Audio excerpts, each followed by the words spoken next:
Il est très courant d'entendre certains cultivateurs dire qu'il y a le marché du lapin au Togo.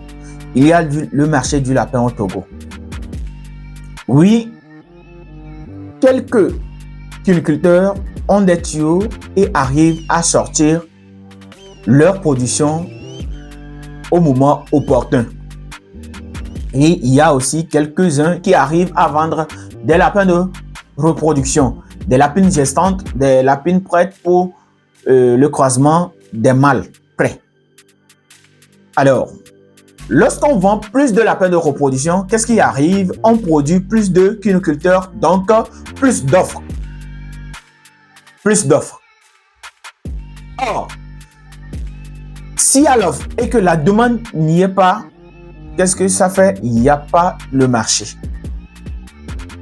Le marché, c'est que lorsque tu te dis, j'ai un plan de production, je produis 30 lapins par mois. Ça veut dire que chaque mois, tu as 30 lapins qui sont prêts pour la consommation. C'est de pouvoir les vendre en même temps et de dégager un bénéfice net. Les gens confondent très souvent le bénéfice net et le chiffre d'affaires. Tu as 30 lapins que tu vends l'unité à 5 000. Le chiffre d'affaires brut, c'est 150 000. Ce n'est pas le bénéfice. Le bénéfice, c'est le chiffre d'affaires moins le coût de production.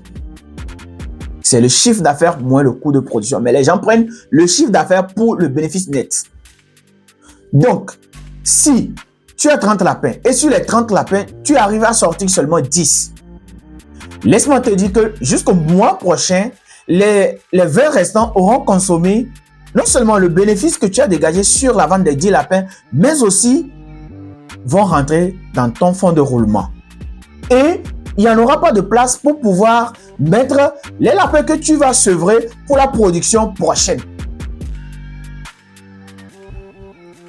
La demande de lapins de consommation est très basse au Togo.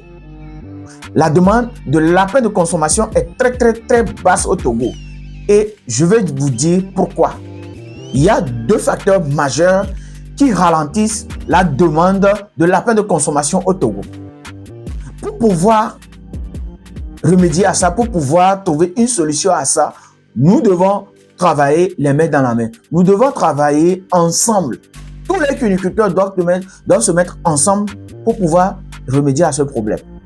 Alors, si tu as aimé la vidéo, si tu veux suivre la prochaine vidéo dans laquelle je vais développer les deux facteurs qui font que la demande de lapins de consommation est très basse au Togo, abonne-toi, like, laisse-moi un commentaire et partage la vidéo avec un autre cultivateur qui veut arriver au sommet comme nous.